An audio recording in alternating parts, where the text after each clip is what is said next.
اگر ہماری اپنی زبان اپنے اللہ والوں کے خلاف اٹھی تو کل کو صحابہ کے خلاف بھی اٹھ سکتی، صحابہ کے خلاف اٹھی تو نبی کے خلاف بھی نعوذ باللہ ہم کچھ نہ کچھ بے جھجک بول سکتے ہیں۔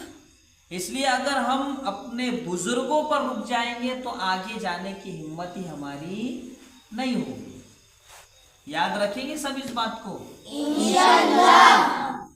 اس وقت ایک مسئلہ چل رہا ہے موبائل پہ، یوٹیوب پہ۔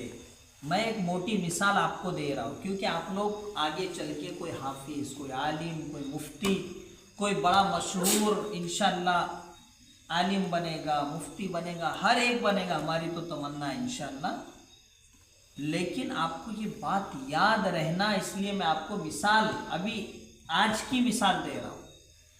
مفتی طارق مسعود، بہت نام ہے اس وقت میڈیا پر، انٹرنیٹ کی دنیا میں ایک نام ہے مفتی طارق مسعود صاحب کا۔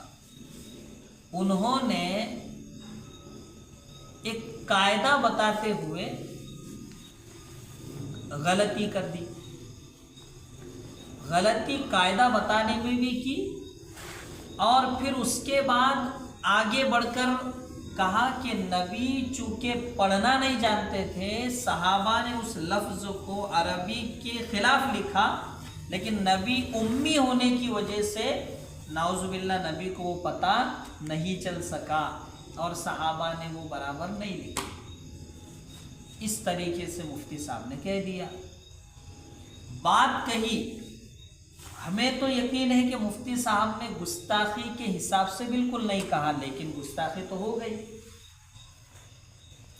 بعد میں جب توجہ دلائے گئے ہمارے اپنے بزرگوں کی طرف سے، اللہ والوں کی طرف سے، تو مفتی صاحب نے رجوع کر لیا، توبہ کر لی۔ اور توبہ کر لی تو پھر کیا ہے کہ بھئی کوئی توبہ کر رہا ہے دل سے اور معافی مانگ رہا ہے تو اس کی توبہ کو قبول کر لیا جائے، اس کے رجوع کو قبول کر لیا جائے۔ ایسا تو نہیں ہے کہ کوئی دل سے معافی مانگ رہا ہے اور اس کو معاف بھی نہ کیا جائے۔ تو مفتی صاحب نے معافی مانگ لی ہے، مسئلہ ان کا ختم ہو گیا ہے۔ لیکن ایک تحریک ہے پڑوسی ملک میں، TLP اس کا نام ہے، تو ان لوگوں نے مفتی صاحب کے کفر کا فتویٰ دیا ہے اور یہ کہا ہے کہ انہوں نے کفر کیا ہے، اور ان کی نظر میں جس نے کفر کیا اس کا قتل کرنا واجب ہے۔ اب مفتی طارق مسعود کی جان کو خطرہ ہو گیا ہے۔ تو اتنے فیمس آدمی، دین کی بنیاد پر اللہ نے ان کو اتنا نام دیا، لیکن ایک غلطی کیا ہو گئی کہ صحابہ کے بارے میں اور نبی کے بارے میں غلطی ہو گئی، تو پوری دنیا میں ایک جھٹکے میں مفتی طارق مسعود کے خلاف پورے اللہ والے میدان میں آ گئے۔ لیکن پھر مفتی صاحب نے رجوع کر لیا، بات ختم ہو گئی۔